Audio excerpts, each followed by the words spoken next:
Koliko pa sicer časa preživite na internetu, mislim, ga uporabljate vsakodnevno? Ali? Torej, vsakodnevno je prižgan. To sigurno. Zdaj, vsakodnevno je tudi na Skypeu kakšen pogovor ali kakšno sporočilo. Ker preko Skypea tudi slike lahko pošleš, tudi križ slike. Tako da to je skoraj vsak dan, pa tudi bančne storitve tudi pogledam skoraj vsak dan. Zdaj, glede na to, da uporabljate tudi bančne storitve, verjetno precej zaupate internetu kot mediju.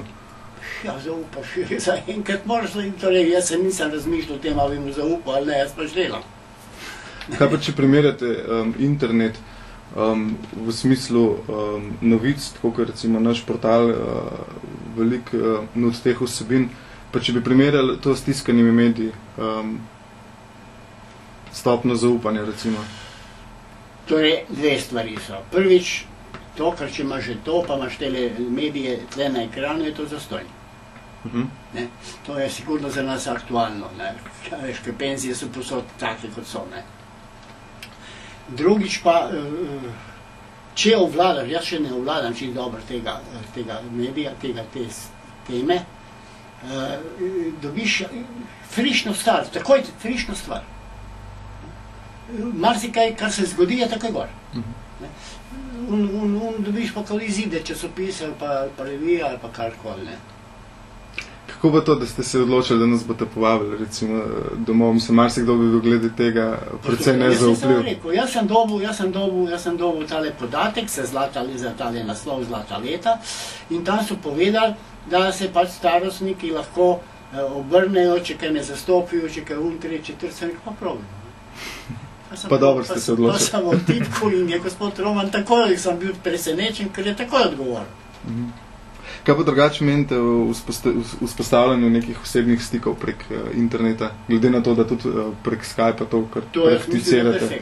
Tudi ljudi, recimo, ki jih mogoče v realnem življenju ne bi... Poslušajte, jaz, dokler nisem to uporabljal, te pošte, ko jaz te pošljem, jaz nisem nikoli pisemsko upravil. Nikoli nisem nobenemu pisal, nikoli nisem nobenega klical, nič. Smo pa mi, točno vem, da je tam ena moja znanka oziroma sorodnica v Kanadi, da je v bolnici in da ima težave. Tisti moment, ko so jo peljali v bolnico, jaz vedel, da je ona šla in da ne more dihati in vem. Tako da mislim, da je to perfektno. Torej, v tem smislu mislim, da nas je ta internet zbližil. Podprl mogoče neke poti komunikacije, ki so ga drugače zaprte. Ker drugače niso. Poslušajte, jaz zdaj, ko tole odprem Skype, ko jaz Skype odprem, pogledam, kjer je zelen gor, aha, tale gor, pa ga pokličem. Če pa ni zelen, pa mu hočem kaj sporočiti, pa napišem, evo, vidite, to je moja vnukinja, je zelena, Igor, v Rotterdam. Če ni zelen, mu pa naredim poročilo, pošljem, pa kadar pride dobi. In obenem mi tudi sporoči, če je odprl ali pa ni odprl.